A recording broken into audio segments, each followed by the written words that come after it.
ஏன்னா இந்த பார்லிமெண்ட்லாம் பாதி பேர் ஹிந்தியிலே பேசுகிறாங்களே, ஏன் அது எப்படி நமக்கு புரியும்? என்னடா கேள்வி?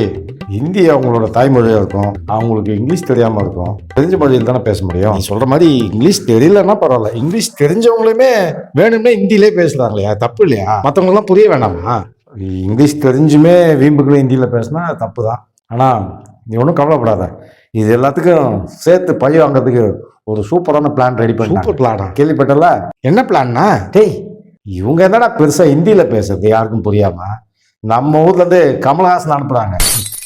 அவர் பேசுவார் பாரு பார்லிமெண்ட்டில், எவனுக்கும் புரியாது, எந்த மொழிக்காரனுக்கும் புரியாது. பார்த்துட்டு அடி சக்க சூப்பர்ண்ணா. கமல்னு சொன்னதானே ஞாபகம் வருது. நம்ம கமல்ஹாசனுக்கு ஏன்னா தேவையில்லாத வேலை தான். ஏன் என்னாச்சு? பின்ன என்னண்ணா, டக் லைஃப் மீட்டிங் ஃபங்க்ஷனில் பேசணுமா படத்தை பற்றி ஏதாச்சும் அப்படின்னு இல்லாமல் தேவையே இல்லாமல் கன்னட மொழியை பற்றிலாம் பேசி கடைசியில் கோர்ட்டோட கண்டிப்புக்கு ஆளாகி மன்னிப்பு கேட்க சொல்லி தான்.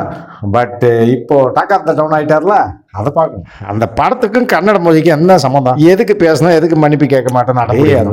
மன்னிப்பு கேட்டுட்டா தமிழ்நாட்டில் படம் ஓடாது, மன்னிப்பு கேட்கலன்னா கர்நாடகாவில் ரிலீஸே ஆகாது. இந்த மாதிரியான சிக்கல்லாம் இருக்குல்ல அவருக்கு. உண்மைதானா? அங்கே ரிலீஸே ஆகல, இங்கே தமிழ்நாட்டில் ரிலீஸ் ஆயிடுச்சு. ஆமாம்ல, ரிலீஸ் ஆயிடுச்சுல. படம் எப்படி இருக்குன்னு தெரியலையா? நம்ம இளையராஜாவையும் பாலகுமாரனையும் ரொம்ப கௌரவப்படுத்தி மரியாதை செஞ்சுக்காங்கண்ணா. இளையராஜா பாலகுமாரன் இறந்துட்டாரு, இளையராஜா அந்த படத்துல வேலையை செய்யலையா? அவங்க ரெண்டு பேருக்கு அது என்னன்னா சொல்ற? அவங்க ரெண்டு பேரும் இருந்ததால நாயகன் படம் ஒரு கல்ட் மூவியா உருவாகி இன்னைக்கு வரைக்கும் நிலைச்சு நிக்குது. இப்போ நாங்க எடுக்கிற மாதிரி படம்னு எடுத்து அவங்க ரெண்டு பேரோட அருமையை நமக்கு புரிய வைக்கிறாங்க. நீ இப்படி குதர்க்கமா பேசிட்டே இரு, ஏதோ படம் வந்துச்சா பார்த்தோமா பிடிச்சதா பிடிக்கலான்னு போவாம. அது மட்டும் இல்லை, நான் படத்துல சுத்தமா லாஜிக்கே கிடையாதாண்ணா.